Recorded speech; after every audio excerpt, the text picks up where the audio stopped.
Okay, good morning, everyone. We're going to go ahead and get started. Thank you for your patience. We had a little bit of a technical problem, which hopefully we've solved at this point. This morning, welcome to Power of Discovery Workshop number 4. We have 4 great presenters here for you this morning. And I wanted to tell you right up front that we heard the feedback that you sent after the last couple of workshops, and so we're going to really try and do some fun hands-on activities today that you can take back and use with your staffs and with your students when you get back. So we're going to try to address that right up front.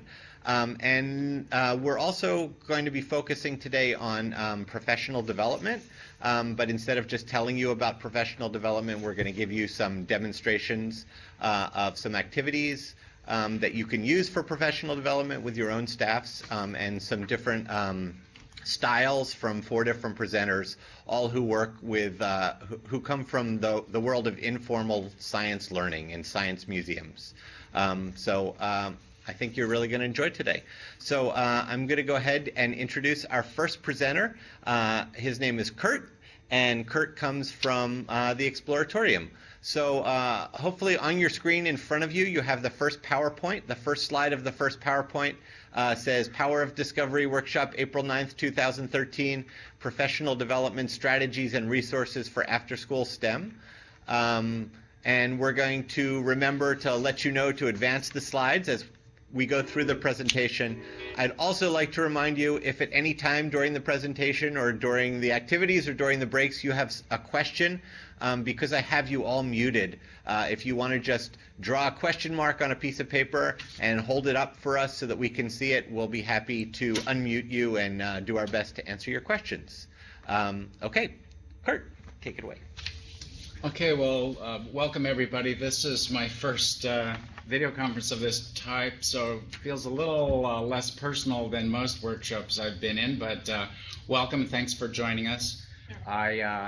As Bruce said, I am from the Exploratorium, and first slide I'm going to show you is a little snapshot of our artist rendering of our new home, which you may have heard will be opening on April 17th, just a few days from now. We're right at the moment in shakedown mode, doing some previews for some of our members and community partners, and be open to the public on April 17th. So next slide. I thought I'd just talk briefly about this whole idea of out-of-school time and why some of us from science museums are here. We kind of occupy some of the same space as after school, in that we do care a lot about learning that happens outside of a formal school setting. Right here in the Bay Area, we have so many resources available to us. It's quite a rich and thriving science learning ecology, I guess you could call it. I just wanted to mention that Bruce reminded me it was in 2004 that the Coalition for Science in After School was established, and both Lawrence Hall of Science and Exploratorium were founding partners of that. So we've been in this world of after school and out of school time for quite some while. We think it's a great space for not only for students but for families and educators to learn in and to draw upon. 2 basic ways that museums, I think, deal with this idea of providing STEM resources is both in person and remotely. Today is kind of one of those combinations of remote and in person. It's a little interesting experiment for me, but remotely, of course, we have lots of materials for people to avail themselves of on our websites. At the Exploratorium, we have a very deep website with lots of materials on there. Additionally, we have print publications that we have published that are available for people to purchase. We do webinars, webcasts, all kinds of interactive activities. In person, I think one of probably the best professional development opportunities for all of you is to actually make a visit to the museum and just see what it feels like. We are we're part of the learning community. We have lots of resources available to you. We intend to be inspiring and helpful to you, so a visit to the museum is always great. Again, bringing a group to the museum is another way to really engage with us at a different level. And then we also offer some professional development workshops that are the real in-depth, intensive personal experience. So next slide, I'll just briefly talk about some of these different professional development resources that we have available. Lots of activities that have developed over the years, most of which have been inspired by the exhibits at the museum. Many of our educators on staff have adapted these materials to be useful in other settings, like an after-school setting. Our bywords are easy to implement with common materials, and many of our materials are available for free, including some of our direct service programs that we do. We work with several boys and girls clubs in San Francisco now, providing a really wonderful program about making and tinkering. That's a free program, but of course our capacity to deliver free programs is quite limited. So that's why the idea of more remote materials is also useful. So we do a lot of free materials, which that's true for many of our organizations here. As I said, the personal visit is always great, just to explore our galleries for your own personal enrichment or preparing for a group visit. Also, the San Francisco Public Library has a checkout pass program where people can go out and check out a free pass to come to the Exploratorium. Other museums, I think Cal Academy does this as well. So that's another way for people to get to the museum without having to pay the admission fee, which I know can be a challenge for some people. Also, we have a whole free access program that is targeted for community partners. Okay, next slide. Online, as I mentioned, we have plenty of resources for teaching and learning activities. We have a whole digital library of images and other videos that are available. We've actually formed these into different content collections. So if you go to the Exploratorium website to, whoops, that URL kind of got weird. You go to the education site and you'll find all kinds of collections of materials. The workshops we offer through our Institute for Inquiry are appropriate for out-of-school time folks, including after-school providers. So the next slide shows one that's coming up. We do two that are repeated. One is called Fundamentals of Inquiry, which is a 5-day workshop, happens every fall, and the other is Assessing for Learning. This is the announcement of the Fundamentals of Inquiry that's coming up, which is going to focus on those new next generation science standards that everyone is talking about, and it probably will have some impact on after school as well as the formal classroom. So that's just one to keep in mind. I'm sorry you can't read the details here, but it's a very in-depth, immersive experience that people who participate in this, and often come as teams of people from organizations, they find it very powerful and some people say transformative. So next slide. I just wanted to talk briefly about what our kind of philosophy and approach is about the activities we do. First of all, they're developed and or adapted by Exploratorium staff, by our educators. So these are ones that we have thoroughly tested with families and students so that they're clear, usable, engaging, and we know that they work. There's nothing worse than trying to do an activity that doesn't turn out the way you'd hope it would. So we make a big point of testing our materials. We also like to emphasize the science process skills as well as the content knowledge. It's very important to pay attention to what's going on while you're doing an activity, because this is the process of science, the inquiry process of trying to figure something out, trying to understand your world. That is the business of science, and it makes it pretty fun and engaging as well. Often our activities really reinforce literacy skills as well. We're using real vocabulary, talking about what you're noticing, writing down some of your observations. So this is really reinforces a kind of a interdisciplinary approach to learning that has a grounding in science. And finally, just, we really like to make things easy to do with common materials. Okay, the next slide. I just wanted to this is the book that I'm going to be doing an activity from, and you got a handout with, I don't know if you can read it very well. It's called Exploratorium. I did a handout for you, which is one of the activities that we're going to try. It's a sound experiment. I've tried to pick something pretty simple, and you can take this with you, or you can follow along as well. Next slide just gives you, the other handout I gave you was something called Tools for Exploration. And these are exactly the process skills that are, some people would say the scientific process, but we put it in pretty friendly terms. This book was really developed for families to use at home or for kids to use themselves. Of course, classroom teachers, after-school leaders can use these activities. As I said, they're pretty straightforward and easy to use with good explanations. I just wanted to give you a little bit of an idea about the layout of this activity.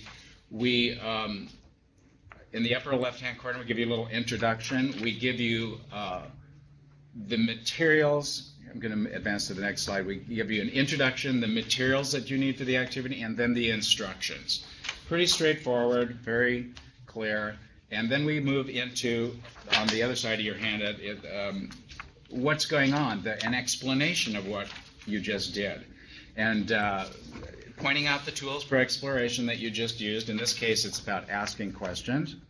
And often we like to make a real-world connection. This really helps students and learners to go a little deeper if they go, oh yeah, that's how I've noticed that in the world. So I think we're going to go right ahead now and move into the activity. So I'm going to ask the leaders at the different sites to kind of help out here and facilitate this activity. It's pretty straightforward. While we're working on this, the point of, hi, welcome. In addition to doing the activity, we're going to try to think of some questions for yourself. This is the tool, I'm going to just advance here. The tool for discovery we're asking here is thinking of questions and trying to figure out the answers, right? That's part of how we understand our world. So think of some questions that you could answer by experimenting. And a great way to begin a question like this is a tip for you guys, is to begin a question with words like, what would happen if? That is a good open-ended question that kind of guides you. So going backwards, we're going to just jump into this activity. You should have at your stations, I think two different kinds of string. Because we don't have a lot of time for this. I allowed 7 minutes, but we're probably already running a tiny bit late. So the idea is you're going to grab one of the pieces of string. We're going to do this in two parts. It doesn't matter which one you start with first, but the idea is you're going to experiment with these two types of string. We're going to learn how vibrations in air turn into a sound wave, and that we can perceive those with our ears. We're going to test that out by first take a piece of string, and you're going to tie one end of it onto like the leg of the table, something good and solid, so you're going to get some resistance there. And then the other, hold on to that string with your other hand once you get it tied on. I'll give you a second to get it tied on. You can actually tie both pieces on, so we'll save some time. Here you go. Yeah, I need two to share. Or you can share this with a friend as well, that partner. Tie it good and tight, so you're going to get... You guys want a piece of string?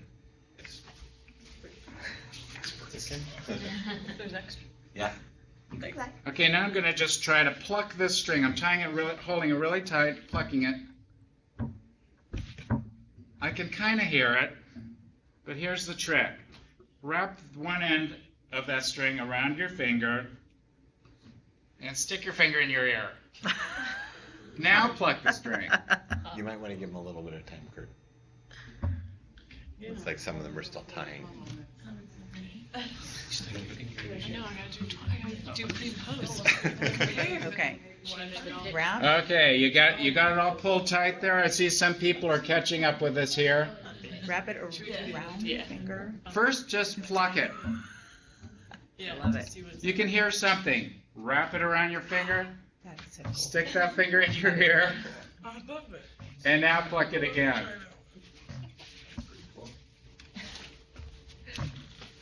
So the first guitarist started. Yeah, right. Do you guys need string? Oh, you do? Okay.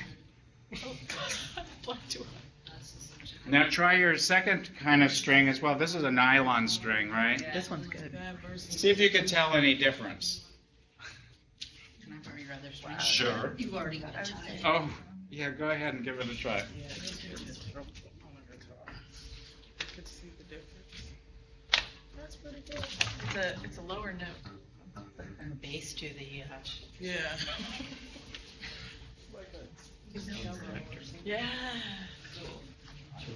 And I see this. Poor camera doesn't know what to do. Like the slides, are they going to be able to like emails? I think he's gonna do that. Okay. I just wasn't sure. I was like, I think so. Oh, check it out if you move closer. They usually send them out Change that. after. Yeah. Got a trip, huh? It's so simple. yeah. Yeah, that is awesome. That That is really cool. Did you try this? Yeah, that's the one I started with. I like 4 different strings and then wind it different. Okay, maybe we'll just. Has everybody had a chance to try that now? Tried both different kinds of string? I noticed different people are playing with it there. Come on over here. I've got strings set up for you so you can try out the. Here they go. Here we go.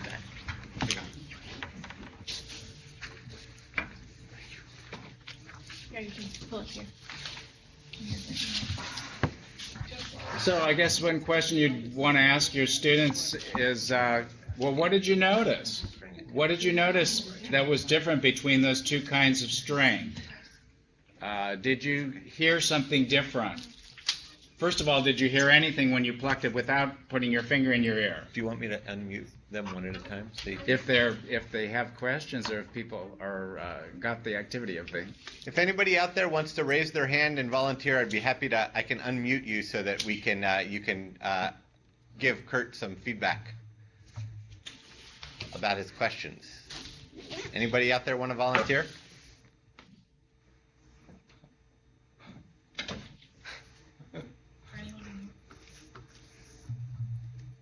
Well, yeah, we could ask some of our participants here. What did you notice when you tried the two different kinds of string? Or Well, I noticed that the nylon string had a kind of like a higher pitch or a more, almost like a more clear sound. The twine or the rope was kind of dull. You could still hear it, but it was a lot duller than the nylon. So I just keep thinking in my mind, like, it makes sense why a guitar or, you know, any kind of instrument would have this kind of string versus, you know, regular cotton string. That's a good observation. And on a guitar, the different strings have different thicknesses, right? So the tension on the strings and the thickness of the material is going to generate a different sound. And as that string vibrates and has some pressure on it, when you put your finger in your ear, you're actually allowing the sound waves to go right into your resonating. The resonance happens inside of the bones in your head, actually. So you're getting a much clearer sensation of the sound than you did when you weren't actually putting it into your ear. So that's a very simple demonstration of some of the fundamentals of sound. And you can see how you could go pretty deep with this and use it as a jumping off place for a lot of explorations of sound. So that's one of the activities from Exploratorium. And I guess unless we have other questions, we can move on. Let's take a quick round. See if anybody wants to. Is that okay with you? Sure. So I'm going to go around. I see Alameda County question mark. So go ahead. Go ahead, Alameda County. Hi, we had a question. Can you hear me? Yes, Jackie. Hi. So what's the relevance of this activity to STEM? Could somebody put it in a context? That was a question. The big question, big picture. Yeah, well, this is one of when you're talking about sound and vibrations and sound waves, how we perceive sound.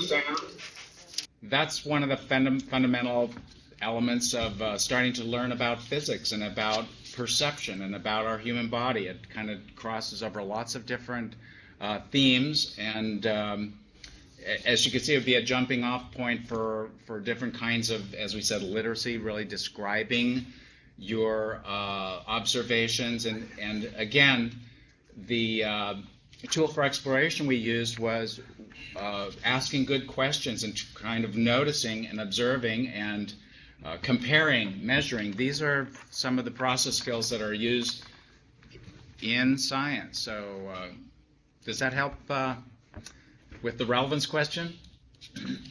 Yeah, thank you. Great, thanks. Anybody else before we continue? Okay. I have a couple more slides. Just say, please do come and visit us at our the Exploratorium's new home down on Piers 15 and 17 in San Francisco. We open on April 17th, and here's a couple more. Let's see. I think that's it. This is where the thing happened. But I had some more stuff. This is where the Oh, yeah. okay. So that might be the Well, thank you very much. Okay, we're going to go on to our next presenter here in just a minute, so thank you, Kurt. We're going to go on to Jen from Techbridge for Girls. It's going to be coming up next. So take just a minute and switch to the next PowerPoint. Okay, if we can get. There might have been something funky about that PowerPoint. It might be a little hard to switch out of it, but it'll take just a minute. Sorry. That's okay. Try Control-Alt-Delete. Control.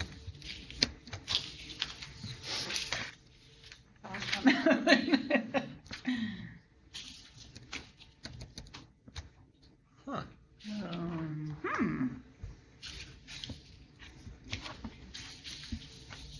Something lost in translation. So that's where it stuck yesterday in the. Where's the power button? The power button is here. 2 Piers 15, 17, so now it's a lot more accessible. Yeah. Yeah. Let me just Get load that up. on BART, I think. Yeah, that's right. Okay. If it opens April 17. Okay. Huddle. Sorry about that, people. It's okay, we're ahead of time. 20 kids. Brief bathroom break. So they have programs where you bring 20 kids and they'll take. Yeah.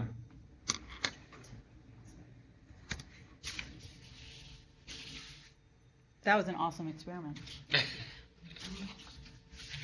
Simple. Simple. I love it. It's great. Take a look at the book. Sure. I'm gonna do that at dinner with my There's, kids like, tonight. Tons of activities in here.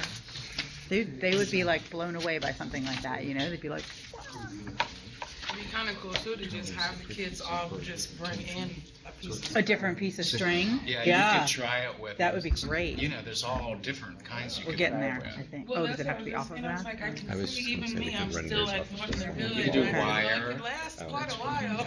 Yeah, you could do like a real thick hemp Yeah, or anything and just, it's kind of interesting. yeah. Sure.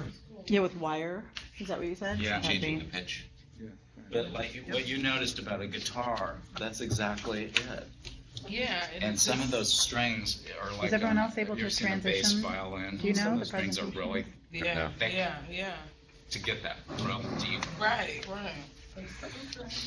Let's just switch to this one. Okay. For this presentation. And then when this one comes back up, we can switch back. In the equations for frequency, it's the weight per unit length of the string that determines the frequency.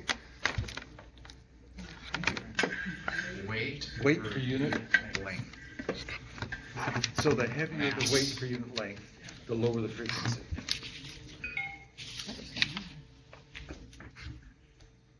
For a given tension. Have you done any experiments like this before? No, it's great. Simple, but Yeah, outstanding. The simpler the better. Simpler the better, absolutely. Here.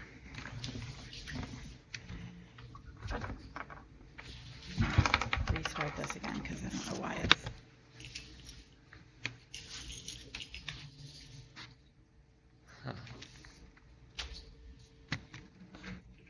Well, Is it working for you?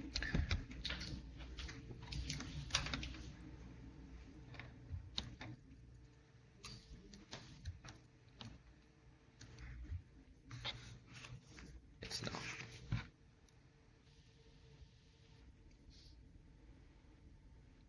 We're just gonna have to wait for that one to restart.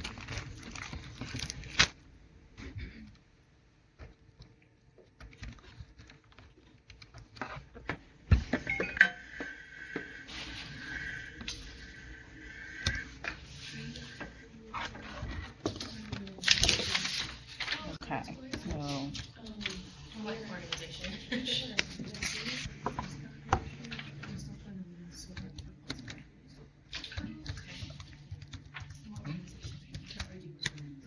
No, what's the organization?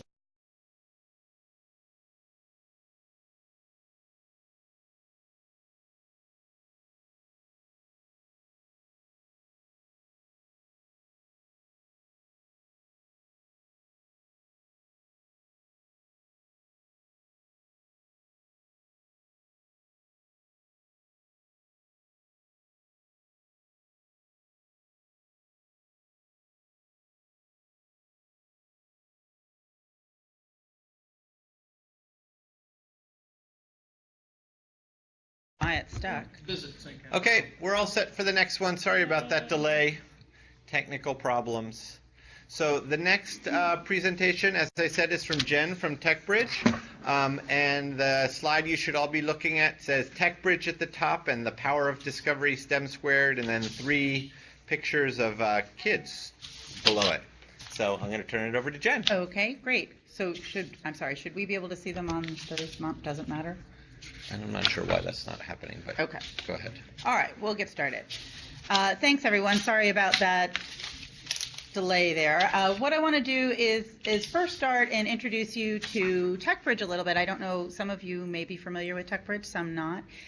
We are not a museum. We are an after-school program in the Oakland area, and we also work with national partners, Girl Scouts, and different professional organizations, Society of Women Engineers. But what we have done is try to come up with a wraparound approach to support girls, teachers, families, and as I said, introducing role models and different partners into the classroom as well. So we have curriculum that we use for girls in local after-school programs as well as down in the South Bay. So you should be, sorry, I advanced to a slide that says a multifaceted approach at the top. Make sure everybody's on that slide. Okay, thank you. The next slide says Techbridge Professional Development. We have several different areas that we do professional development in. We have a summer institute, which is usually offered in this year it is the end of July, the beginning of August.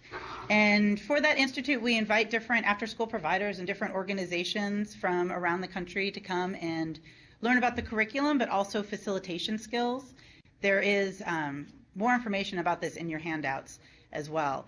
As I mentioned before, the Role Models Project, we work with different professionals locally from different corporations and organizations as well as nationally to train them to work with girls in the classroom or work with boys and girls in the classroom. So that career element is a really important part of our training and our professional development. The Girl Scout project that we do, they also use our curriculum, and we work with 17 different councils. Sorry? Oh, Just gonna keep trying that. 17 different councils across the country, and we train the leaders and volunteers that they have in the organization to work with the girls, the curriculum, as well as, again, on those really important STEM facilitation skills. Oh, thank you. On our website, you can find some of our online resources and written resources there. And what's not available there for download, you can contact us through the website and get more information that way. But today I wanted to focus on the last one on that list is our learning communities. For the past 3 or 4 years, we have been working with Oakland Unified School District elementary schools and started a learning community with that group. So we're going to focus on that element of professional development today. First, I wanted to share with you, this was the Summer Institute that I mentioned. There's the dates, July 31st to August 2nd. So again, that flyer is in your handouts, and you're welcome to take a look at it and ask any questions about it or email any questions, but so you have that. So back to the professional development. Oh, I'm sorry, next slide. I'm going to forget that each time. I apologize. The Summer Institute, the flyer that we just had, role models and Girl Scouts, also an element of our professional development, written and online resources. I'm not quite sure why this is doubled. And the last is the learning communities. And what I'd like to do with our brief time that we have here today is sort of give an overview of what that model looks like. And these slides will be forwarded to everyone eventually. So I see people here are taking notes, and we can forward you those slides if you don't need to take notes, if you'd like to. So what we're going to do is give a brief little overview of what that structure looks like in our learning community with Oakland Unified. Next slide. Next slide twice, sorry. So you may be asking yourselves, what is a learning community? I know that some of the folks out there have actually already started learning communities, and these can look very different across different areas, but they do have certain commonalities, and some of those are listed here. So first off is shared beliefs and vision, and that's really important. And what it means for us is that we're all there for quality improvement, to improve the instruction for the kids, to improve the outcomes. We're all there with that shared vision. The second one, a shared and supportive leadership, is involving everyone in decision making about the programs. So we want the staff to come together, and they're working really hard and learning and developing as professionals, and we want them to be able to apply that and take that and change their program. So they need some support and some leadership within their own programs to make decisions.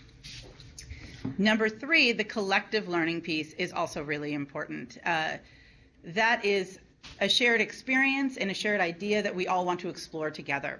So for our learning community, when it started a few years ago, we explored different topics and took suggestions from the community and have sort of honed those to a series of workshops, if you will, but it changes and it morphs over time as well. But if you go and establish your own learning community, deciding what you're going to explore is and having everybody on board for that is critical to moving forward.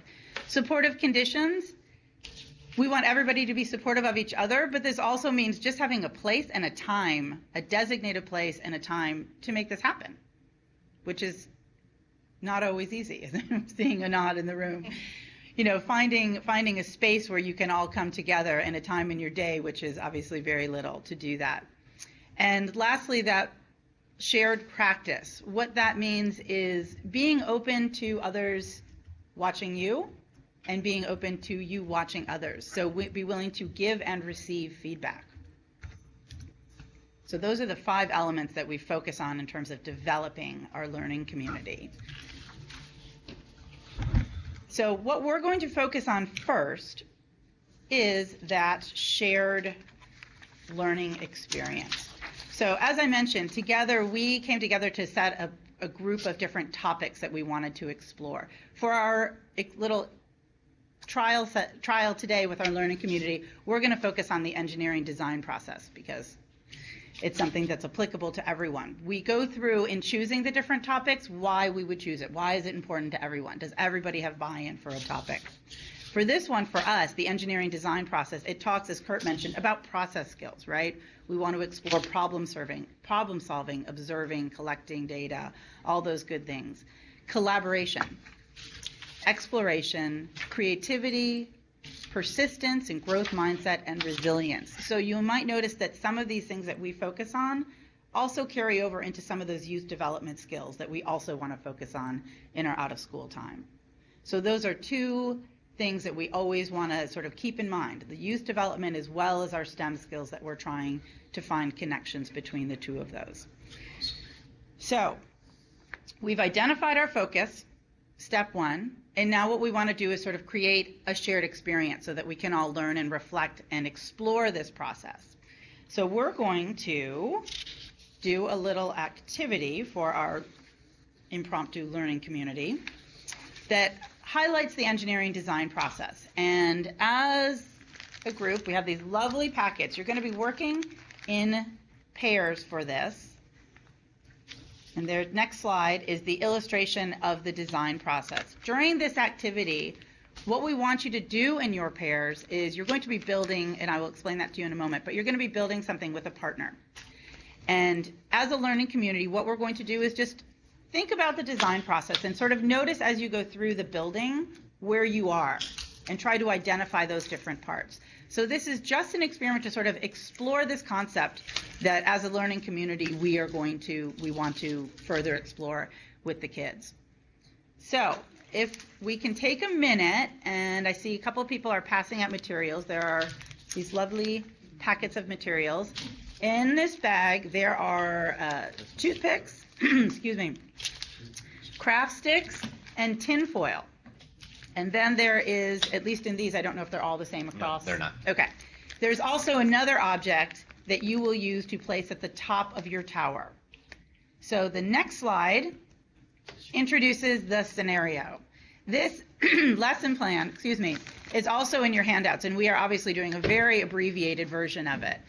But the scenario for the kids is, since the big quake hit, our phones have lost all signal and we can't contact anyone. We don't even have a radio signal. Next slide. The challenge, using only the materials provided, work as a team. So whatever is convenient for you, if there's, 2 or 3 people is fine. Your challenge is to build the tallest tower. And in there, as I said, we have an Easter egg. It's very seasonal. There usually is a golf ball, but whatever you have available to place at the top of the tower. So we are going to try this here, and we're going to give you all about 8 minutes to try it in your groups. And as I said, what I want you to do is to explore the engineering design process. So think back to that slide of the process and identify where you are. Are you brainstorming your design? Are you choosing? Are you building? Are you redesigning? Just try to get an understanding of what your process is to build that. So we have 8 minutes. We could take a little more if you We want. can? Okay. Should we give everybody 10 minutes? Is that okay? Sure. Okay, we're going to give everybody 10 minutes, so we'll reconvene in here at, according to this clock, 9:57. And we'll give you a 2-minute warning. Yep, perfect.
strong enough, so Yeah. usually at the top there's a golf ball. You have 3 more minutes in your design process. 3 more minutes out there.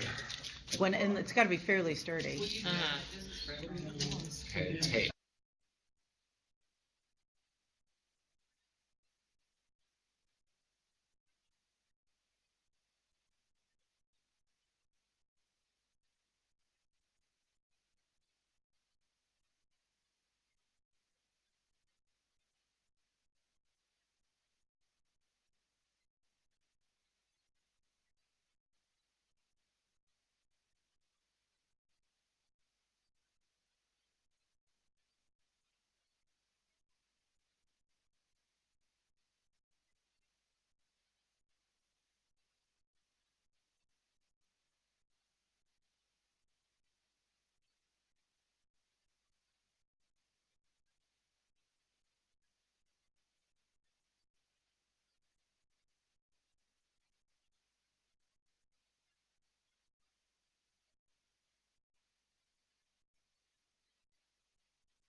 One more minute out there, everybody. 1 more minute.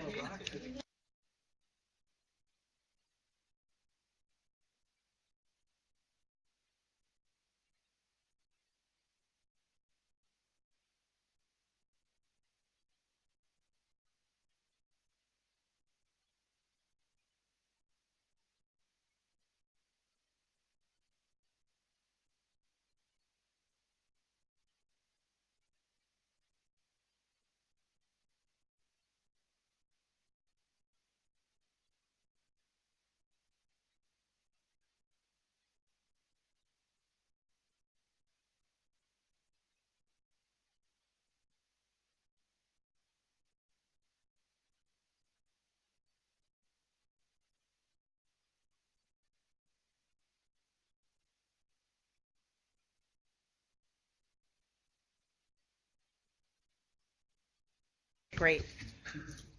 All right, folks, we're going to go ahead and get started again. So if I could ask the hosts out there to please help us. I know this activity is very engaging. I was talking with Jen here sitting next to me while we were watching all of you work. And if you look at the paper that Jen handed out with the instructions for the activity, this is exactly how much time the kids get to work on this, or the adults if it's done with adults. They get a few minutes to brainstorm, and then they only get 10 minutes to build their tower. They also would normally have a limited amount of tape. I don't know about in the other rooms, but in this room we let people have unlimited tape, which they used to their advantage. Yes. But I'm going to turn it back over to Jen. Yes, we had a lot of very successful towers built here with a little bit of bending of the rules, which is okay.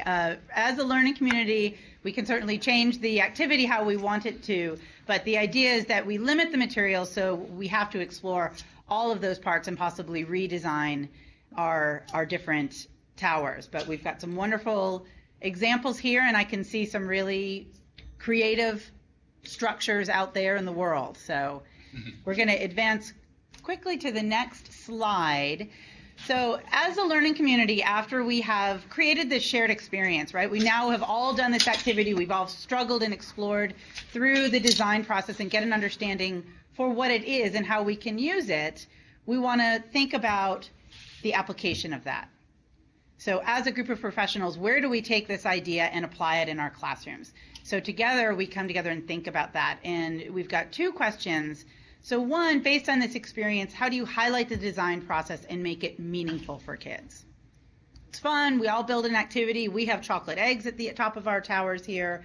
That's a lot of fun, but how do we make this relevant to their lives? How does that design process or inquiry process, scientific process, how do those process skills relate to the kids' lives? So that's something we explore and talk about as a group. The second question, how can you include the engineering design process in any activity that you do, is another question we might consider. This activity is a design challenge. It's built in. It's set up for that, to explore those things. But not every activity is. So we're going to take about 5 minutes, and because it's challenging to have a conversation remotely in here, we're going to do it at our local sites, and we will reconnect with you in 5 minutes at 10:07. So if you would, as a group, consider, and I realize that some groups are larger than others, so you might want to just choose one question, but if you would discuss that within your groups for about 5 minutes, and then we will come back to you. Thank you.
Okay.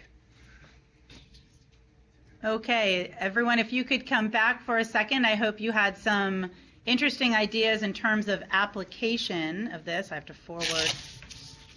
Oops, sorry. Okay, so I don't know if you chose one or both of the reflection questions. We had some interesting ideas here about finding ways to connect to kids' lives and making that problem solving really applicable. And just highlighting different things in the design process that you see in their lives. So we had some great ideas there. The next slide is going to take us to applying these ideas. Again, so now as a learning community, we've reflected on this. We've sort of thought about how that translates. And in your packets, I believe it is.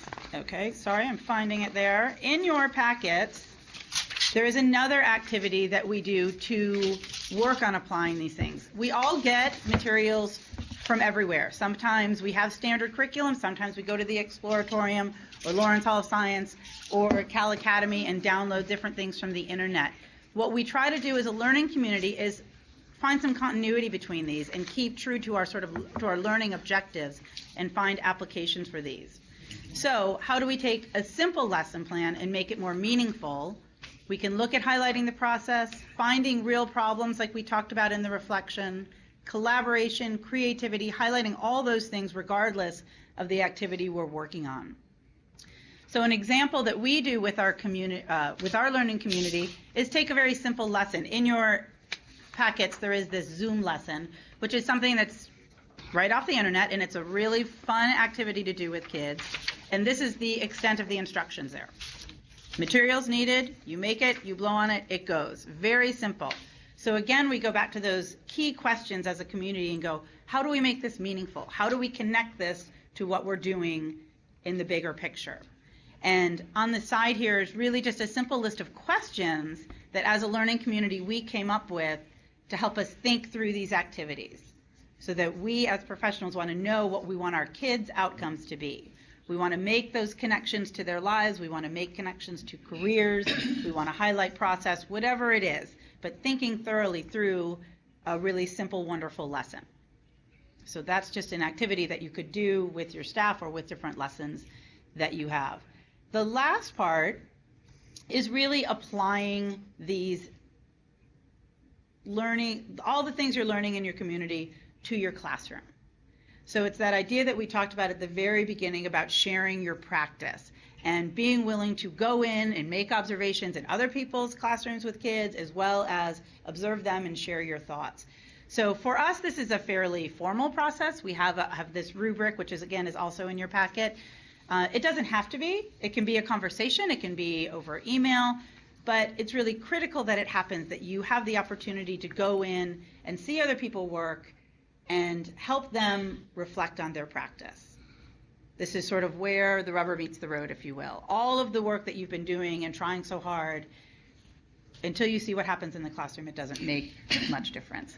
So again, this is a rubric that we use. You certainly don't have to use it, but the coaching will go through these 3 points. The effective coaching is that commitment to reflection and practice of the change that you're being implemented. So today we tried to focus on the engineering design process. If I was to go out and observe Courtney in her classroom, together we would decide that we're going to focus and look at how you do engage the kids with that design process. So both of us are a part of this conversation and a part of that practice.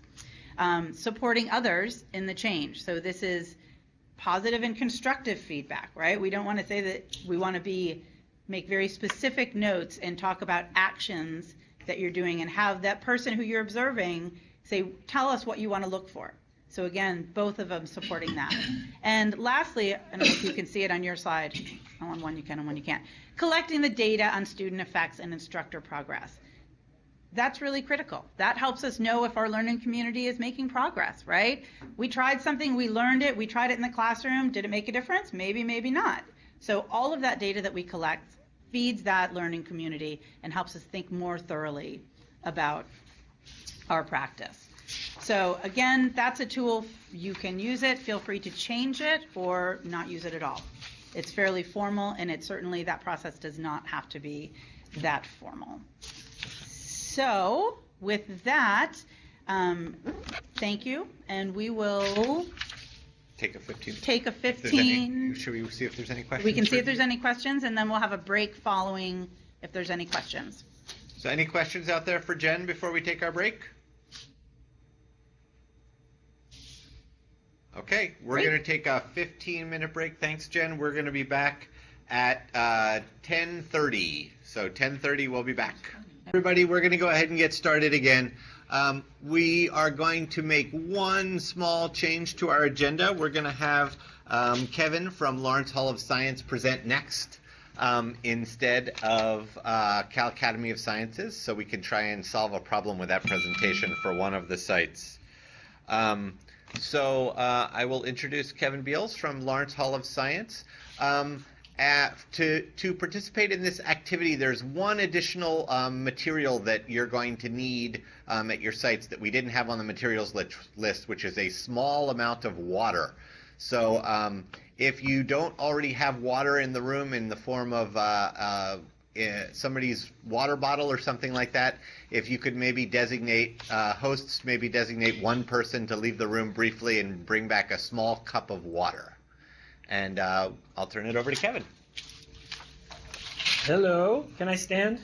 Yes. Can you see me if I'm standing? No, Not yet? hopefully I'll, Keep talking and it'll... your stomach. Okay. Oh, there's a question over there. Hang on one sec. I believe that's...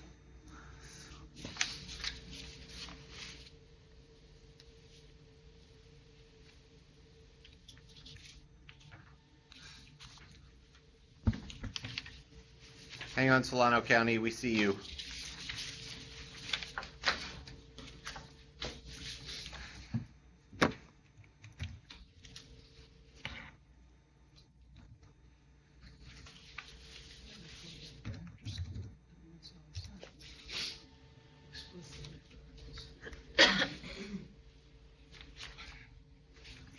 What a surprise.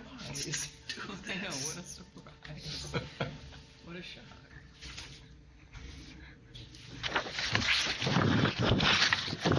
Hi there. Okay, Solano County, we saw your question. What is... How can we help you? I wanted to verify which information are we pulling up. Is it the one that says introducing after school kids science or no? Yes. Yes. No, okay, perfect. Thank you. You're welcome. Thank you. Sorry for the change. Okay, we'll get started. I'm Kevin Beals from Lawrence Hall of Science. I'm not going to be addressing Lawrence Hall of Science as an institution today. I'm going to be focusing on after-school kids science program, which is designed specifically for you.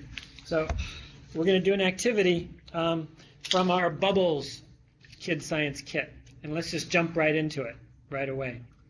The question of the day for this session is, how does soap change water? And whether you can read this or not doesn't matter. This question is posted for the kids. These questions are set up to keep the kids intrigued throughout the session. So how does soap change water? You've got a piece of wax paper. You've got a dropper. Let's do some quick dropperology, squeezeology. So to get these things to work, you want to squeeze the bulb. So go ahead and grab your droppers. Or straws, some people have or straws. With the straws, if you just fold it over, like so, and then treat this like the bulb, that's what you squeeze, is where it's folded over. For kids, we often put a little piece of tape around it if you don't have droppers. And it works just like a dropper.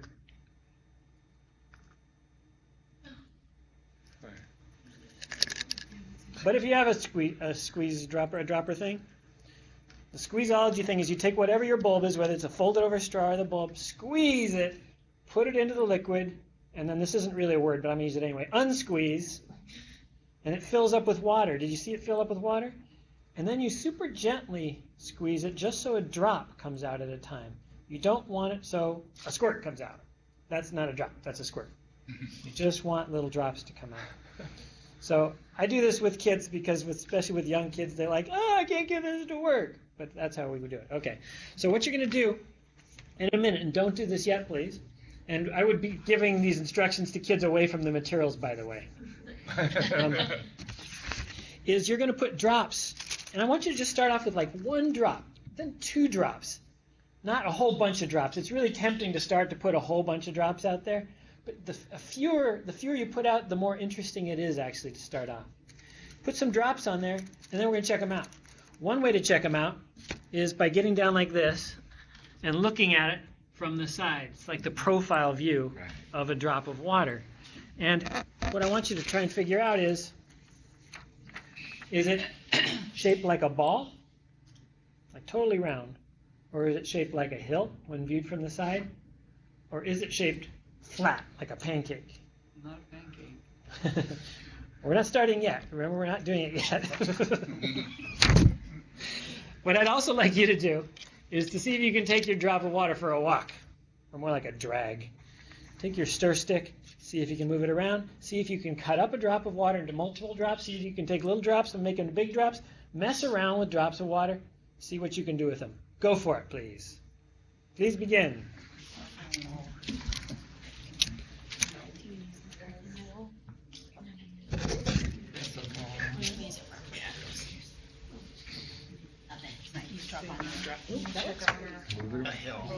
It's closer to a ball, but the contact angle isn't A hill. 0 degrees. It's probably 30 degrees. Try to drag those drops. Try to cut them up. Try to put them together. Oh. It totally stayed. Here's a mini drop right there. Can you kind of break it into 2? I broke it. Yeah. It's like an egg. You broke your drop of water. My water. Okay, we have replacements. Recollected it here. Now this It is a just super makes it giant. work. Super giant drop. You want to try it? Break it into You're 2. better. happening to it. Well, go ahead and add a few more drops. So maybe you have about 5 drops you're working with. Yeah, you can pop the water. What's that? What's Broke that? our water. Broke our water. Oh, you're making little rocks. Our water broke. It didn't work there. So can you get them all back together now? Is there a crack? Oh, yeah. Can you Oh, yeah, it's like a little I think it's Let me see. But then when we touch it, it's like we pop it like a bubble. Run them around. Oh, I bet I know what it is. What is it? Let me give you some other materials.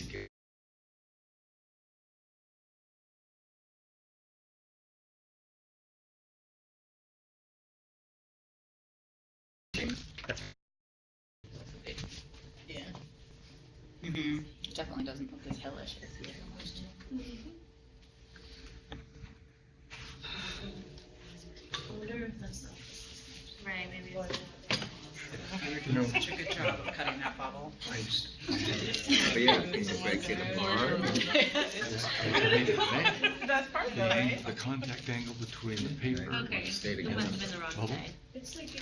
and how it would change with. Because now you can move it. So, And what you can also try to do is if you have pennies, see how many drops of water you can get to stick on 1 penny. Make a prediction and then try it out. Drops of water, not squirts of water. Were we on the wrong side of the paper? No, I'll tell you later. Okay. It's my fault. Depends on what side. Or the last person who used the kit's fault. they're going to all collect into one. Clean, shiny pennies. 4, 5, 6, I wonder if it makes a difference. 8. If it's dirty or. And now I have to see the penny jar. Oh, is it absorbing into it a little, or did it just I'll count. No, she's fixing. Oh, well, I guess it did a little bit. A little bit. Let's see which side looks more. 15. They haven't become 1 yet. without them becoming one? Very tiny drops. What was your prediction? 15. I was thinking 20. So. We did predict. Oh, that was What do you want to guess? 1, 2, 3, 4, 5, 6, 7, 8, 9, 10, 11, 12, Yeah, got her nice one there. 14. And, That was 11. okay,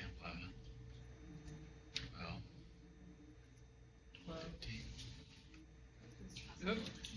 15. They keep merging. Yeah. 16. Yeah. Try to do those drops on the penny a little bit faster if you could. 19. 26. What? Oh, that is Good. 21. Wow. 2. That's impressive. Oh, And actually, why don't you leave yours as is? Stop putting more on there. Oh, Wait, good. There's one drop too late. One drop too You got many. 22? well, 21. 33 over here. Really? Thirty-three. 33 must have been multiple. So what I'd like you to do next Wow.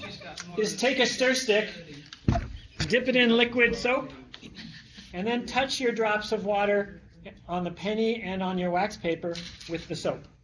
And check out to see what happens. Oh, I have it in back here. Oh, wait. I didn't want you to have it. Thank You you. want to pass that one down, Larry? Wait, so what do we do with the soap?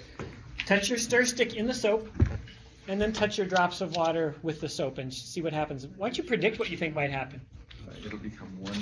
On the penny or on the paper? on any water? Oh. Paper, water? Ooh, Any- there goes the surface tension. It's gonna break it. It's gone. Oh, that was really. Oh, awful. Good sound Sorry. effects. Doing that. Dissolved it. Is your water breaking? No, it's not. Not this Just sort of. It's like almost like a membrane, but it's not Pathetic. really. Now it's pancaking. Now it So is. decreases. You want to try your 30 and up instead? Oh, yeah. It depends on it or the. Yeah. Now our water. So you put more water on the one that you had just put soap on? But do you think it's What's the that? soap or do you Surface think it's energy the straw? Gibbs free energy changes. Well, build Well- one. So if I can interrupt you, I please. guess it has to. I want you to do a turn and talk. So turn to the person next to you, and I'm going to ask you some questions, and I'd like you to discuss these questions with the person next to you. What discoveries did you make about water? What surprised you, and why? Please turn and talk. Oh, surprise. No soap. Like, so mean. Okay, you want this on the penny? Yeah, I just want to use gonna be. Very little soap to change the surface tension to break it. Because even when we use straws. That's surprising. That's surprising. So what did the soap do? It's like it kind of So maybe you froze. have to touch one I part was of the actually dome very for it to. surprised that this. Yeah. Because it's almost like the Yes, it's water a just, yeah, I surface guess So it so. spreads out over the entire surface, The shape of affecting the That interaction. membrane. It's like, Water. yeah, the water It just just dissolves that. Sheet I of think so. breaks the- I bet the stir stick wasn't breaks cleaned the well last time it was used. of that Ah, interesting. I didn't understand that. There was That's any true. little bit of soap. Can I have your attention again, please? Clean. The soap needs to break down. It's juice. So Yeah. Or inner. I'd like you to raise your hand. Looking at it from the side, the water without the soap. What shape was it? Raise your hand. Was it shaped like a ball when looked at from the side? Was it shaped like a hill? Yes. Was it shaped like a pancake? All right. Now, what about after you added the soap to it? Shaped like a ball? Pancake. Hill? Pancake. Ah. So this is just an excerpt from one of our activities, and what it ends up with is essentially this. It's hard to describe this in text, but I'm going to demonstrate it for you. What we talk about is, after they've had multiple experiences actually, with water, we hear the kids' language too first, but water is kind of like there's this skin. It's kind of like, it's really tight. It's like there's this tension. They're pulling on it. When the water drops, you put that water on the penny, and that's pulling like this. And then you add the soap to it. Oh, it kind of relaxes. Do you see your water relax? That tension's all gone. So we were saying something about water breaking. These two women over here, they kept saying during the first exercise, "Our water's breaking." And after the ambulance arrived, we realized what happened was their drops of water were turning into pancakes immediately. And what I think happened is there was a little bit of soap on the stir stick. You see how the soap changes everything here. Okay, so that's just an example of an activity. So if you can switch to the slide that says After School Kids Science Kits. Kids? So kind of nutshelling this. When kids are in school, they're forced to sit and focus a lot. And when they arrive in after school, they're kind of fried. And they're often kind of wired. So what we look at after school is a fantastic opportunity to give them what they're not getting a lot of in the classroom.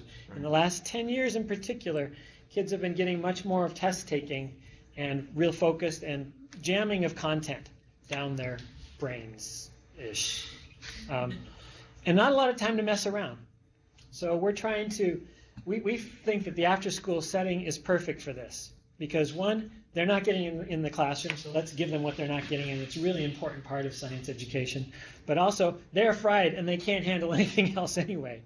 They need to move. They need to grab things. They need to do stuff.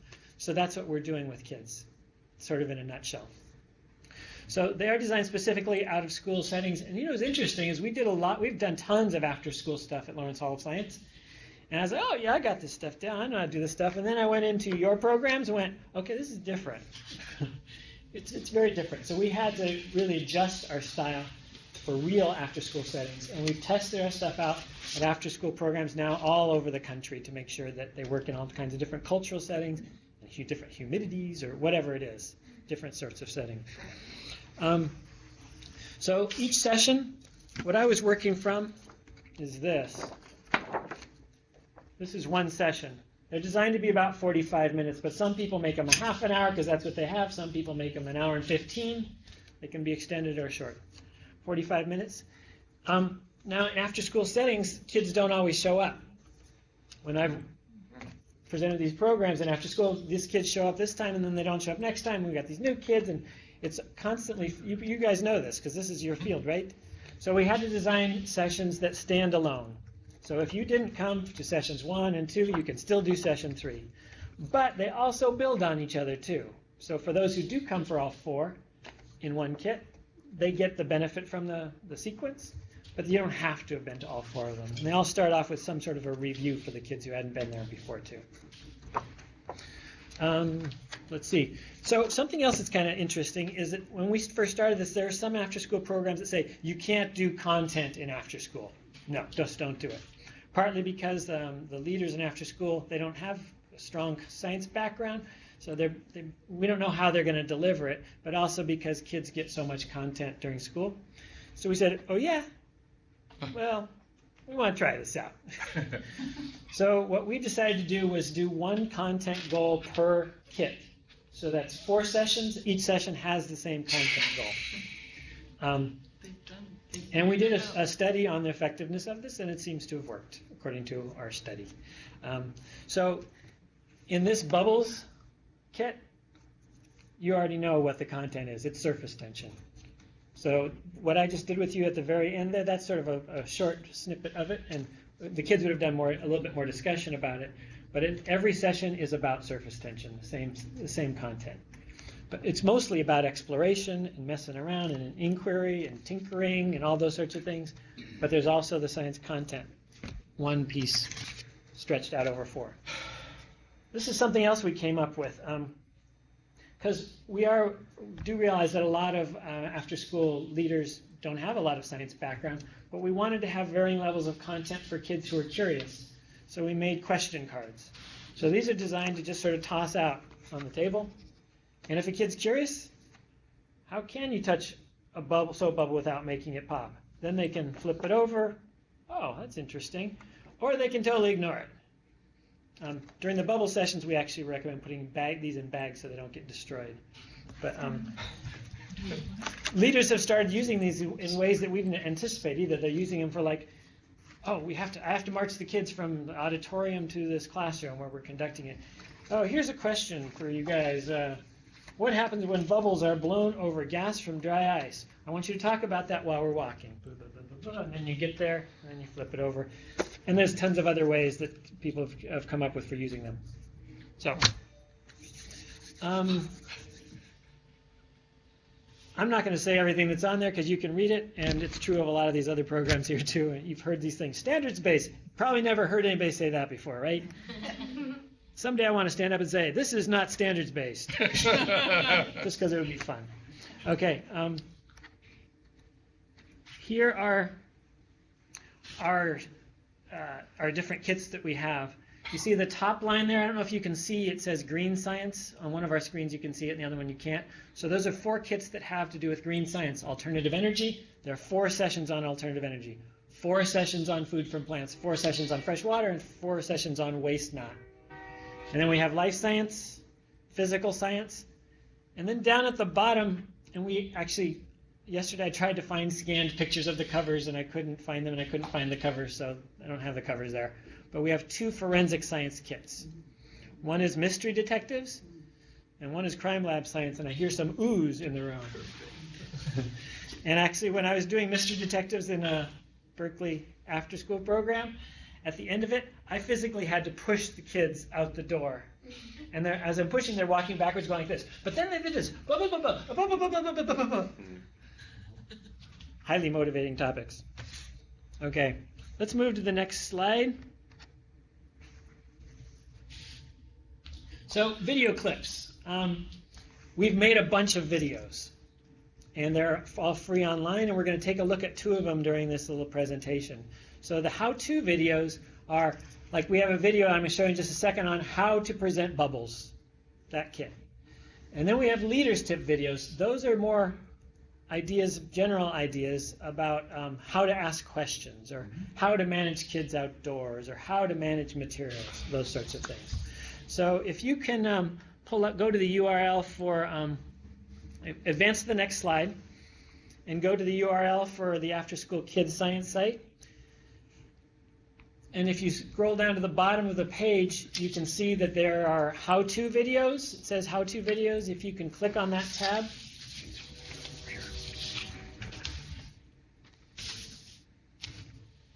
And then look for the video that's called Bubbles. Make sure your volume's up and you've got full screen. And go ahead and play it.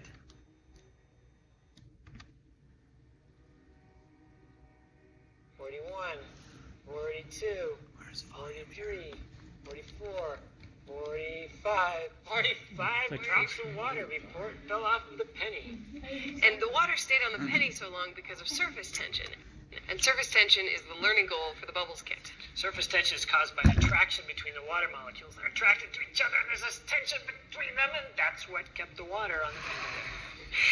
The kids are going to get to explore surface tension at the beginning at session 1 when you float a metal paperclip in some water. So if you just drop it in, It didn't float. no, it won't. It'll sink. But if you use the fork in the kit, you can get it to float. If you put it in just right, like that. Surface tension acts like a skin on the top of the water that the paperclip floats on. But if we add soap to the water, let's see.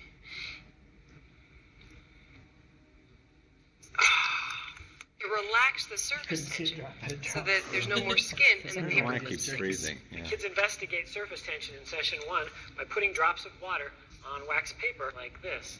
They notice the shape, and they notice too that water sticks to water. Let's bring these 2 together, and boom, they join up together. Now if you look at it from the side like this, what shape does that look like to me? A ball, hill, or pancake? Definitely hill. Definitely hill. So, but what happens if I put soap on it? Let's see. Ooh, pancake. Total pancake time. Relaxes. Now what happens if you just try and blow bubbles with plain water? The surface tension of the water is so strong and so tense that the bubbles just burst instantly. Kind of pathetic bubbles, huh? A little bit. But if we add soap, then it relaxes the surface tension and you can get great bubbles to form. Nice. That's good. Yeah. Now what I've got right here is normally called a straw, but during these activities we call this a bubble blower. The difference is straws are for sucking. Bubble blowers are only for blowing. If you suck through this, you might drink soap.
Muted.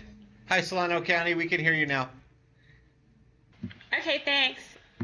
Okay. I guess we were muted. Sorry, Kevin. That was us. That Oh, was we were muted? Yeah. For how long? Just as the last video clip. It's a lot of people's fantasies to be able to mute me. So if you can go to the to the Leaders Tips videos. And part of the reason I wanted you to go to this URL is to see all the other videos that are available there. And these are really nice to use in professional development. So the how-to videos are how to use specific kits, and a lot of professional development is how do you do flying and falling and flying things? How am I going to build that little rocket thing? And it shows you how to do that. But also the leaders videos are more on how do you manage a group and things like that, those bigger skills that stretch across things. So if you can go to the How People Learn video. Where's that? Go back down. It's on the Leaders Tips. It's under Leaders Tips videos. How People Learn. Make sure it's full screen, your sound is up, and go ahead and play it. This one? Yep.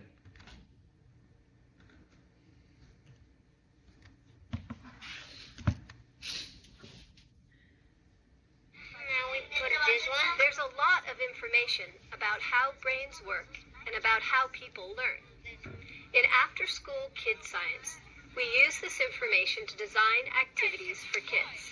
You can use this information too, to better encourage children's learning after school, and not just in science. Here are some things that are known about learning, and things you can do to encourage learning with your kids. Our brains are made of brain cells. When we learn, we make connections between brain cells. As long as we keep learning, these connections keep growing throughout our lives. When we learn, we actually change the structure of our brains.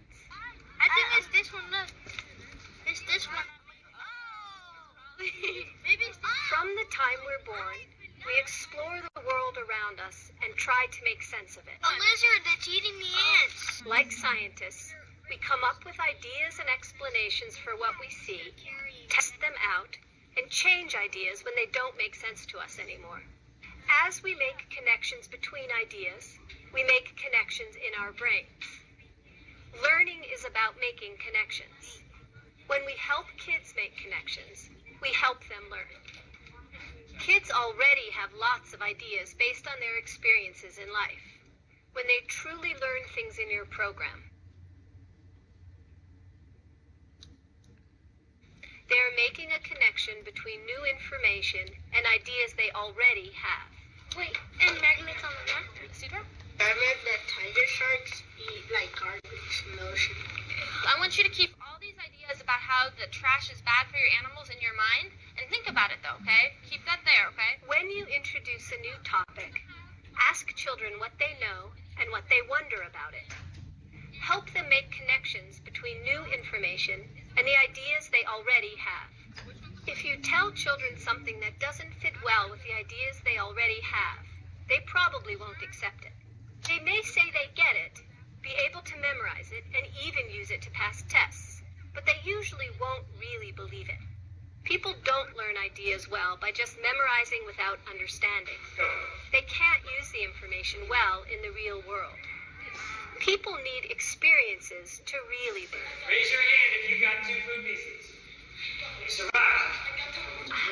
People are social learners. Much of our learning happens when we talk about ideas with others. Talking about ideas helps us make connections. It also helps us realize when our ideas are not accurate.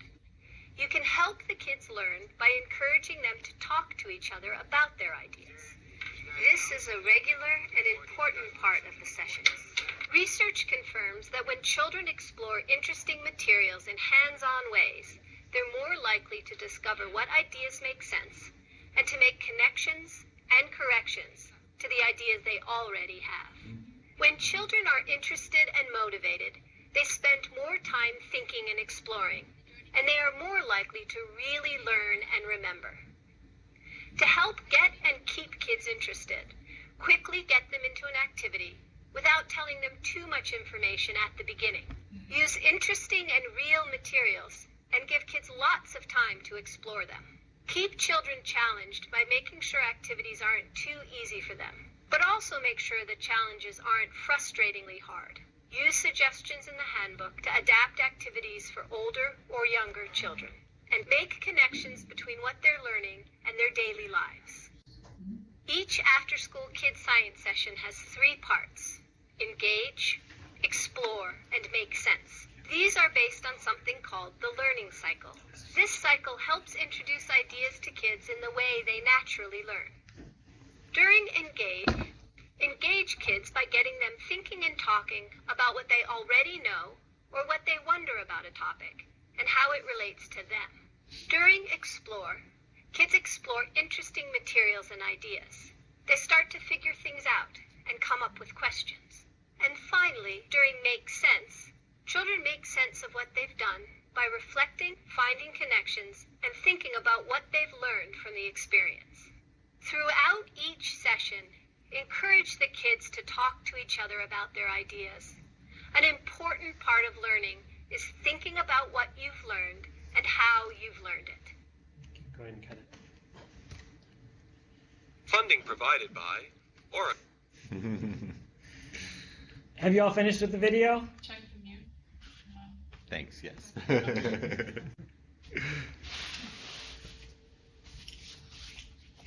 Have you all finished the video? Can you just wave your hands if you're finished with the video? Okay. So you can see this is a really rich video. They're all under 5 minutes. That was one of our goals. We didn't, because on YouTube in this sort of setting, people don't have a lot of patience for watching long videos. But we tried to. That video took a long time to make, to try and put all that information in a simple way. But you could spend a lot of time actually discussing that video, like before and after it. So it can be really used in professional development. And that's just one of our videos. There's lots of other ones that we have there that, again, they're all free. Use them. And although we mention after-school kids science in the videos, one of our goals was that these leaders tip videos was they could be used by anybody for any program. We didn't want it to be just for this program. Okay, if you can advance to the next slide. How are after-school kids science kits developed? Based on research-based design principles. When we started this project, we actually conducted a few different studies. We tried a stations approach, and I can't remember all the other approaches now too. We tried these different styles of after-school, and then we tested them to see which seemed to be most effective in lots of after-school programs, and that's what we rolled with. So, but a lot of what we do is based on commonly known research in the education field, which the other institutions that are sitting around here also use extensively. So hands-on activities, duh. Child-centered meaning making. So it's not instructor-centered. It's not the instructor being the star, which is often tempting in out-of-school situations. You get charismatic leaders, and they're good with kids, and sometimes they make the instruction revolve around them knowing the answers, but we're trying to do child-centered. We're trying to make the kids the star in these situations. Flexible, child-driven activities, low demand on after-school instructors, pick it up and teach. Limited specific learning goals, communicate science concepts in child-friendly language, and again, you have no idea how long we spend trying to get one little sentence to communicate to kids, just get it right. Materials communicate science directly to children. Does that make sense? Yes. It's not just the leader. It's that, oh, I'm learning from the stuff that I'm messing around with. Short standalone sessions. Sessions are self-contained, and multi-session kits. If you could advance to the next slide. This was mentioned in the video, connections to the learning cycle. There's lots of different versions of this. The most well-known one is called the 5 E's. The one with the black circle there is the one we tend to use most. That seems to be the easiest for us to wrap our brains around. But for the after-school kids science project, we went with engage, explore, make sense. And so every folio is set up, engage, explore, make sense. The explore part is the meat of the session where the kids are really running things. The make sense part, in the classroom oftentimes make sense type things are, let's all sit down and let's discuss your ideas. And sometimes we do that in our after school. But I know, like when I was doing bubbles in an Oakland after school, after they were doing it, and this was a rowdy bunch of kids, man, they were wild. And there were kids throwing up and kids all over the place. It's like, I don't want to make these kids sit down and have a discussion. So what we've tried to do as often as possible is make that make sense, be something that's active. Like, for example, there's a predator-prey thing where the kids have built these prey and hidden them on themselves. And so the make sense is they're walking around the room and noticing where each other's are and discussing with each other why they're easy or hard to see. And it's not instructor-led. It's very loosely instructor-led. It's mostly child-driven. So we're trying as best we can to work with the after-school setting and its specific needs. If you go to the next slide, that's an example of a session guide. And the next slide, those are the Leaders Tips videos. So I showed you, which one did I show you? How people learn, which I don't even see it on there. But those are the other ones that you can use. And if you go to the next slide, that's our contact information. Yes. Please bug us. We'd love to. We've worked hard on these materials and they seem to work well, and we'd love to get them out there more often.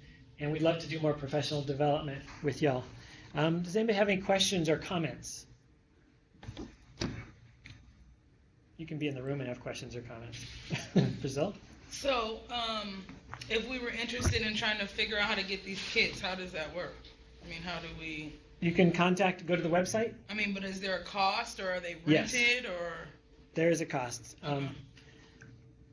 There is an offer going on right now through Oracle, I think.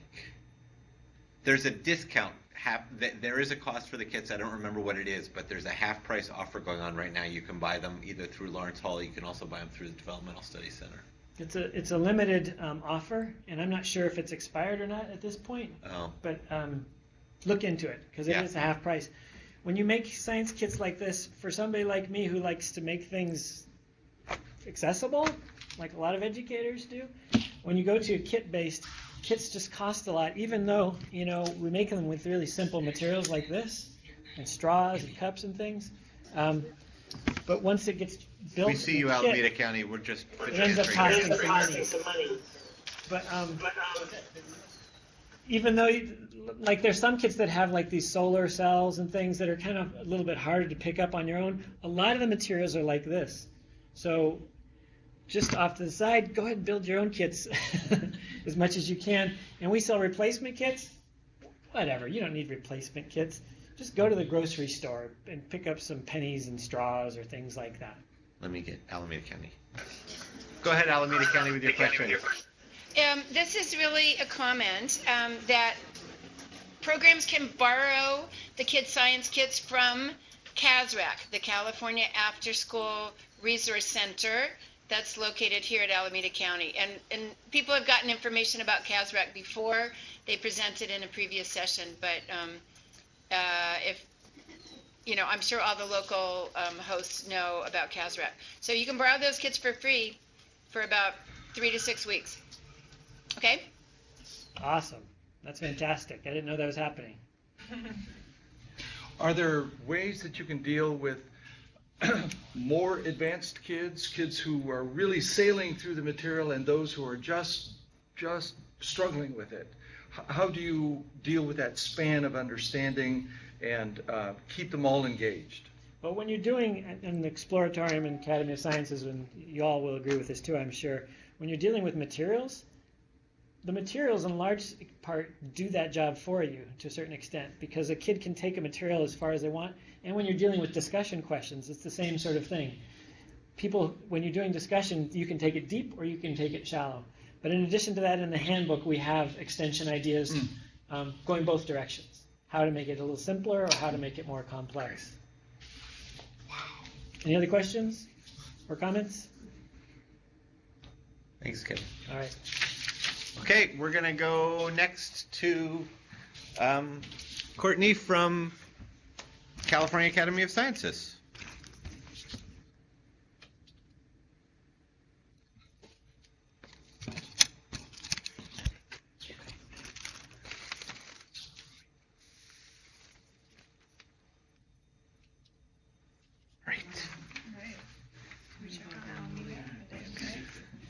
Jackie had another plan she was going to do in case. All right. So we're going to leave. Let's see.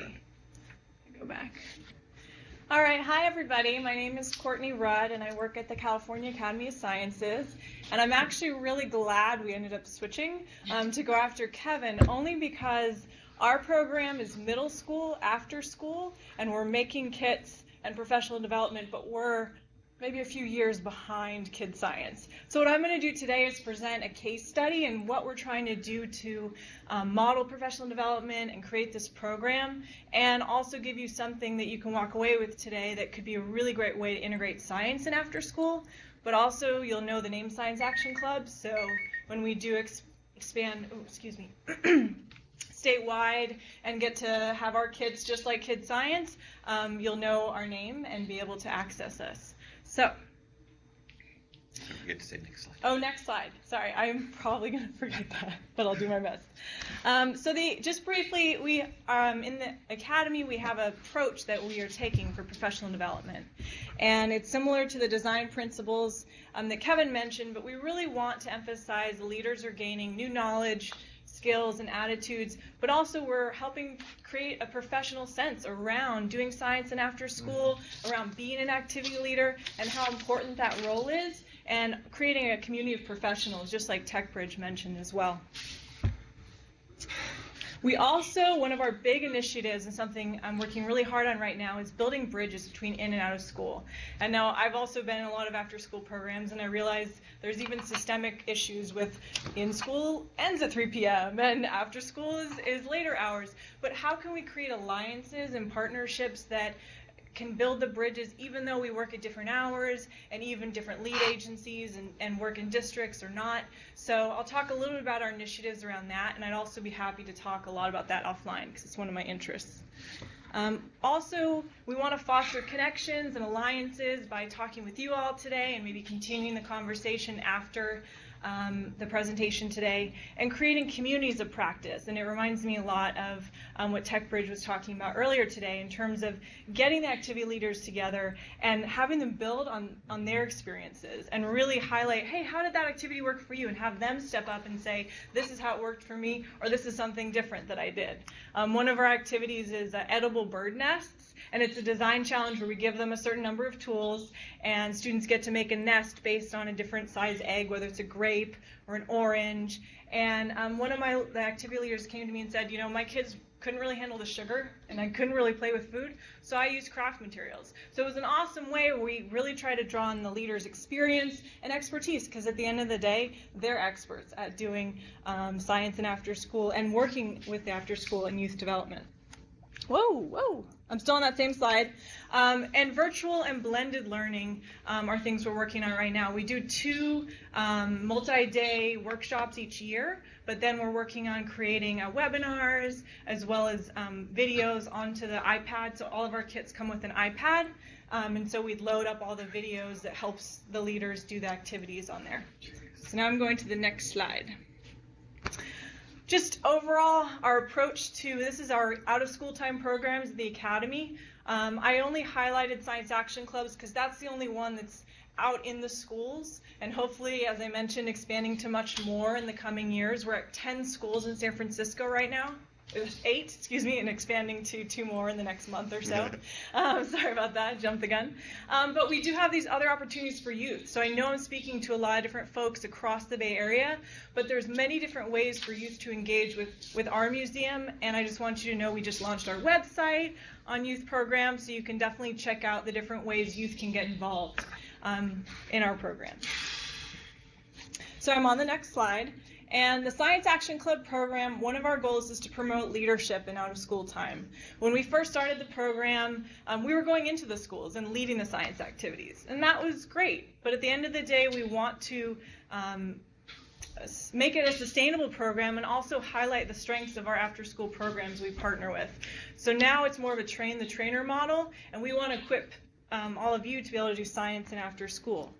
So we offer the frontline staff professional development.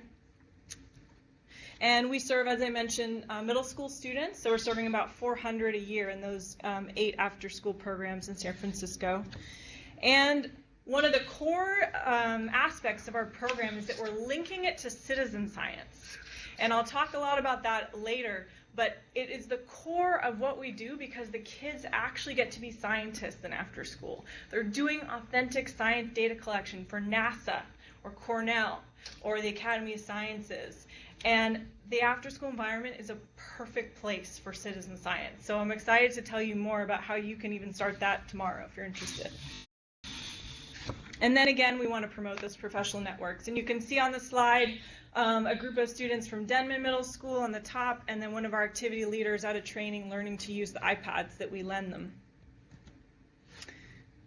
So when we went to create our professional development, we created some design principles, which is somewhat similar to what Kevin said, so I might just highlight some of our favorites, which is we definitely make sure to provide a comfortable learning environment when the leaders come to the academy or when we go to them, just make sure it's a comfortable learning environment. But we also are modeling what we call the Science Action Club environment. So the entire time that we're leading the training, we have our question of the day on the board. We have the club rules, or club agreements, excuse me, on the board. So we're really always modeling what it's like to maybe be in the club as if I were the leader. And then most importantly, I really love to incorporate and build off participant experiences. So some of these things I think can happen every day in after school meetings or prep meetings is what's working for you guys, what's working well, can always be incorporated and built off what we're doing great already. And I always, since it's called Science Action Club, one of our mottos is straight to action. So in the trainings or in site visits, it's always straight to action.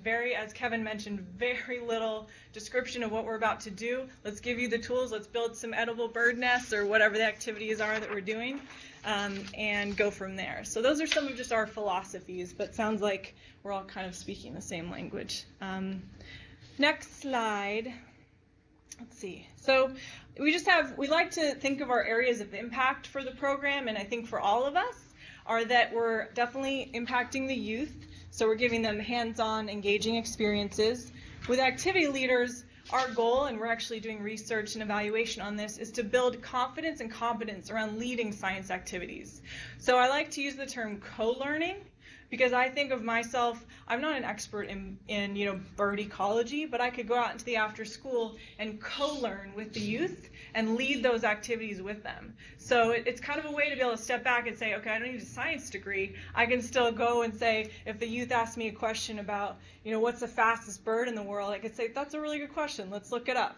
You don't have to be the expert to be able to lead science activities in after school. So co-learning is one of my favorite terms. As I mentioned about the building in and out of school relationships, we've created something called an alliance team, and that basically is a formalized agreement between a science teacher at each school, a site coordinator at each school, and the activity leader. And we ask them to meet each semester and go over the plan for the semester, and the science teacher helps with recruitment. So we're actually getting more kids to sign up for the after school because science teachers are talking about it in their department meetings to the other teachers or into their science classes. They're recommending students taking them aside saying, I really think you should try this. Because our club is not just for kids that love science. It's for kids that are, excited about science, but maybe need that spark. And we've found that even students and telling me or talking to our evaluation firm that maybe they go from just being kind of excited about science to really having that spark after getting the hands-on experiences, after doing data collection for NASA.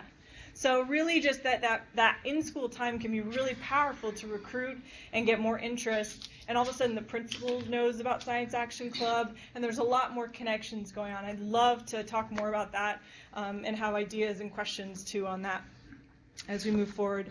And then we're always constantly trying to build a leadership network with other organizations here, with your organization, with participating in this workshop. So really just trying to build understanding and share knowledge around after-school science. So next slide. I think I remember.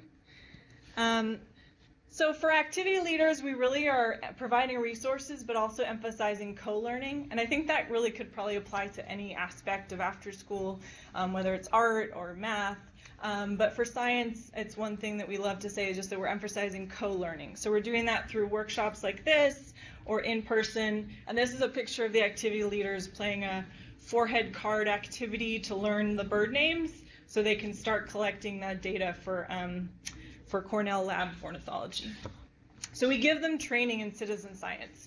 But honestly, as I mentioned later today, citizen science is built so that really anyone could look on the website and start collecting data the next day. But we just like to help them with the iPad, make sure they know how to enter the data online, give them any tips there are. So we're there to kind of support the citizen science aspect.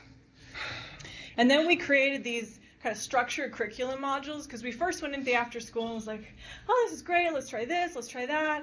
But people gave us feedback and said, we need something structured. And 10 activities, 45 minutes each, very, very structured. So that's kind of what we came back with, is a 10 activity module and 1 preview activity. So technically there's 11 activities. And they're all about an hour, 45 minutes long, depending on how long you want it to be. And one thing that has been critical and that I've really pushed for is using iPads as a teaching tool. Because really, I think technology is really, really important. And I know that a lot of after-school programs are are unable to get access to computer labs. So how can our students still enter the data from citizen science online? Well, we're giving iPads as a lending tool for each kit, so that leaders can use it. We have little apps or videos or QR codes, so you can kind of take your iPad into the curriculum, take a picture of the QR code, and up pops a video, and you can watch that about birds. So it's been a really important kind of extension of the curriculum that helps build technology and interest in that way. And then, as I mentioned, we're building the SAC Alliance and Network. So I briefly went over this, but we're still prototyping what's called the Alliance teams, and it's been this idea to create that in-school and out-of-school connection. And so it is a team approach where there's an accredited science teacher, an after-school site coordinator, and an activity leader. And we're bridging, we're trying to build the bridges. I also asked one of them to step up and be the team leader, and they, because I'm not at every single site, one of those folks is also the Alliance team leader, and they can talk. They run and talk to everybody if they need to. Often it's actually it's switched, like 50% of the sites it's the activity leader and 50% it's the site coordinator. So they're able to stop by the science teacher's room real quick at 4 o'clock, in between stuff, and just be like, hey, our club session is ending. We're about to have our end of session, presentation, and we're going to be sharing about birds. Just want to update you. And then that science teacher tells the principal, tells the science department meeting, and it's just getting the information going about, look at what's happening in after school. And they're so stoked about doing science in after school, what the students are doing. So just getting that conversation going. And again, we're still prototyping this, and evaluation is ongoing. So feedback would be awesome if you have any ideas on it, and I'm still getting feedback currently from the schools we're at. And finally, our experience for the youth is that our goal is that they ignite their spark for science.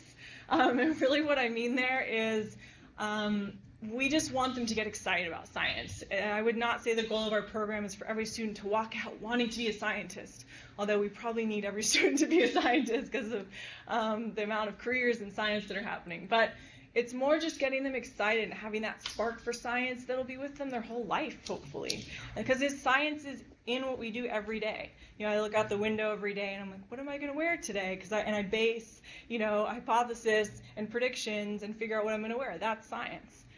So we just want them to create that spark for science. So we give them the hands-on learning opportunities and the citizen science research opportunities, which I'll talk about in just a moment. We also create a sense of club identity. This has been really important because we're at the middle school level and students are still kind of figuring out who they are and their own identity. So we try to really create and maintain a sense of club identity. They get little name tags that have a USB and a little notebook inside of it, and they feel like they're a part of the club. There's club songs, club raps, just like a lot of building the community, because it can be really hard to be a middle schooler and it's an awkward time. So how can we make that as comfortable as possible? And also, of course, there's the ladder of leadership built in. So if students take multiple modules, let's say they do the birds module and then clouds, then biodiversity, they can kind of go up the ladder of leadership and take different roles in the club. And finally, the iPads are a part of every kit, and so the digital technology piece is really great for the kids too. So this is kind of the aspect, because we're not as complete with all of our kits and ready to start shipping them off, although we really wish we could. I kind of wanted to share as my activity today citizen science, and how there are websites, you don't even need tools to collect some of the data, and you could go out and collect data with the students today, tomorrow, and once a week for the next week. It's pretty awesome. So I'm on, sorry, I forgot to say next slide. I'm on Youth Being Scientists. It's a fun picture. Okay, so next slide. So what is citizen science? It's science projects that researchers have made up for anyone to be able to pick up and collect data and contribute to a national project on science. So this is actually a picture of, next slide, of all the citizen science data collections from many different projects done throughout, this is just a section of the world, but you know, that people everywhere can use basic scientific protocols that these scientists have made up to report observations of natural events. So some folks are actually measuring and looking at the buds and flowering of flowers, and that is telling us actually about climate change. So people looking at when that's happening all over the country is giving scientists important data on climate change and plants. People are also looking at birds. That's one of our projects. So just what birds are around what time of year is a super important thing to know. Also even frogs and amphibians. And all of the projects I'm mentioning can be done in the schoolyard. I know that sounds surprising, but it can. Butterflies and other insects are other projects that exist. And all of this helps us put the puzzle together, because there's only a limited number of scientists in the world. So if we can go out and be scientists ourselves, then we can help contribute to scientists understanding the world a little bit better. So what does it do for the youth? They get to go outside, which is one of the great aspects, is that a lot of this can be done in the schoolyard. So I know it can be hard to go off site and you need an extra chaperone and do field trips. This can be done in the schoolyard, which is really awesome.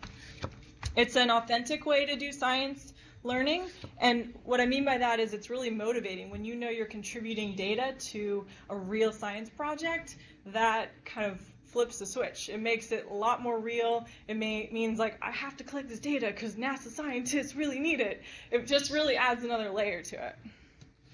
And it can be a jumping off point for doing investigations that really mirror professional science.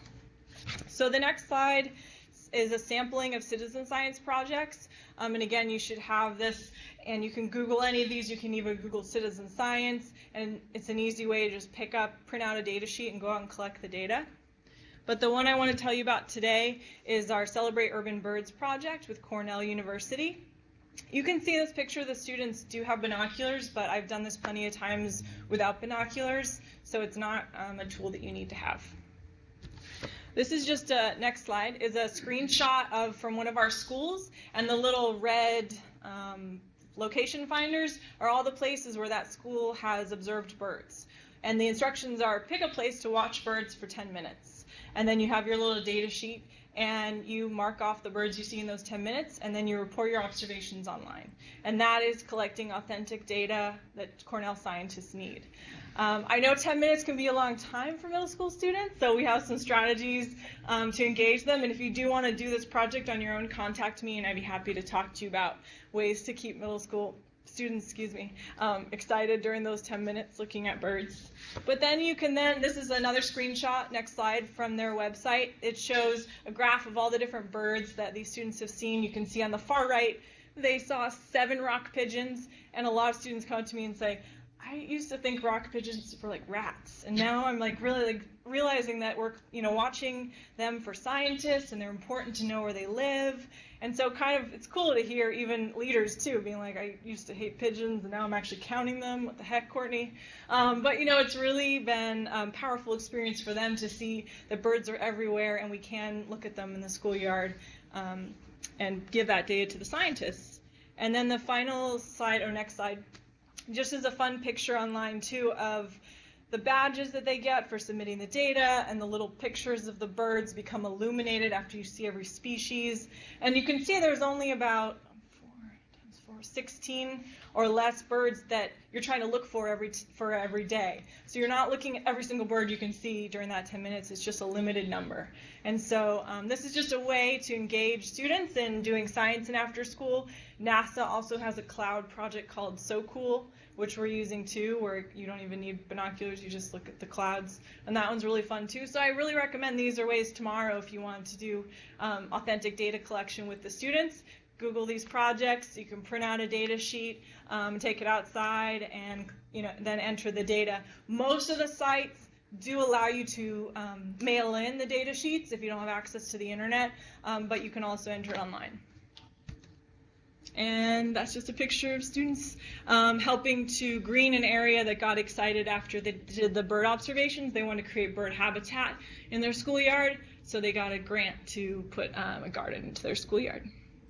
And then just finally, after we've been in our middle schools for about a year, we found that through this program we're doing tripling the amount of science offered in after school. So I think why we're all here today are these partnerships between informal institutions and after school can be really powerful, and they can help us, really boost the amount of science in after school, and we're here to support that in any way we can. So finally, just any questions or comments, and thank you so much for your time, and I hope to be coming back not too far from now with kits and an offer to really be able to partner more with all of you in doing Science Action Club at your sites. Thanks, Courtney. Yeah. So any questions for Courtney right now?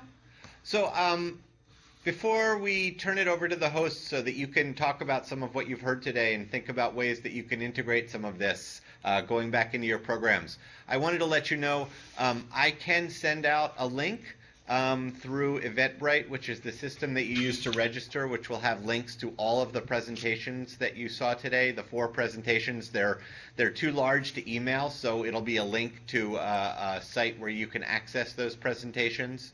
If you yourself did not register, but if someone registered you, the links will go to them, so I'll ask them to share it with all of you, because those are the only email addresses that I have.